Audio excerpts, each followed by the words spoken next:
जय जय दाता आनंद साईं, जय जय दाता आनंद साईं। ओम साईं ज्ञान दाताए नमः। काहे सिर पर बोझा लादे, एक दिन आगे जाना है। 4 दिनों की रहनी जग में, क्यों इसका दीवाना है।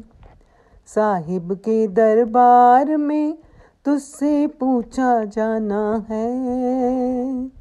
काहे पाप किया था तूने, लेखा अभी चुकाना है, लेखा अभी चुकाना है। ओम साईं असुर संहारियाय नमः। श्री साईं गीता श्लोक नंबर 693। श्री साईं गीता के इस परम पावन श्लोक में श्री आनंद साईं जी समझा रहे हैं कि क्यों अपने सिर पर पाप की गठरी का बोझा लादकर धर्म राज्य के दरबार में जाना है। 4 दिन ये जग में रहना है।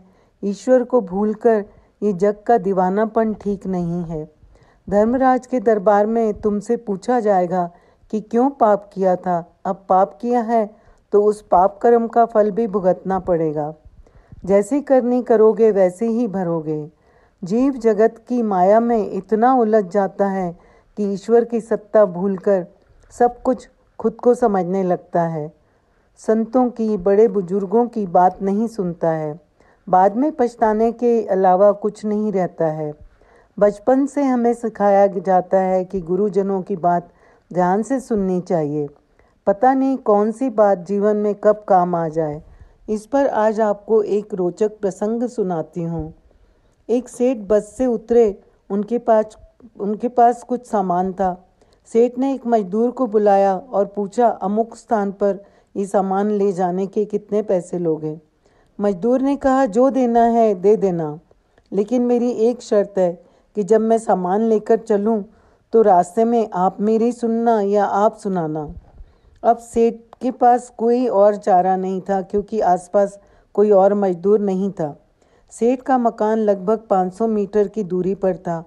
अब मजदूर ने कहा, सेठ जी आप कुछ सुना रहे हो या मैं सुनाऊं? सेठ ने कहा, तुम ही सुनाओ। मजदूर खुश हो गया और रास्ते भर बोलता गया। सेठ का मकान आ गया। मजदूर ने बरामदे में सामान रख दिया। सेठ ने जो पैसे दिए ले लिए और बोला, सेठ जी मेरी बात आपने ध्यान से सुनी कि नहीं? सेठ ने कहा, नहीं, मुझे तो अपना काम निकालना था। मजदूर बोला, सेठ जी आपने जीवन की बहुत बड़ी गलती कर दी। कल ठीक 7 बजे आपकी मौत होने वाली है। अब सेठ थोड़ा गंभीर हुआ। उसने कहा, अगर मेरी मौत कल शाम को होनी है तो होगी, मैं क्या कर सकता हूँ? मजदूर बोला, इसीलिए तो मैं कह रहा हूँ कि मेरी बात ध्यान से सुन लो। मरने के बाद जब आप ऊपर जाओगे तो आपसे पूछा जाएगा कि पहले पाप का फल भोगोगे या पुण्य का। तो आप कह देना कि पहले मैं पुण्य का फल आंखों से देखना चाहता हूँ। इतना कहकर मजदूर वहाँ से चला गया।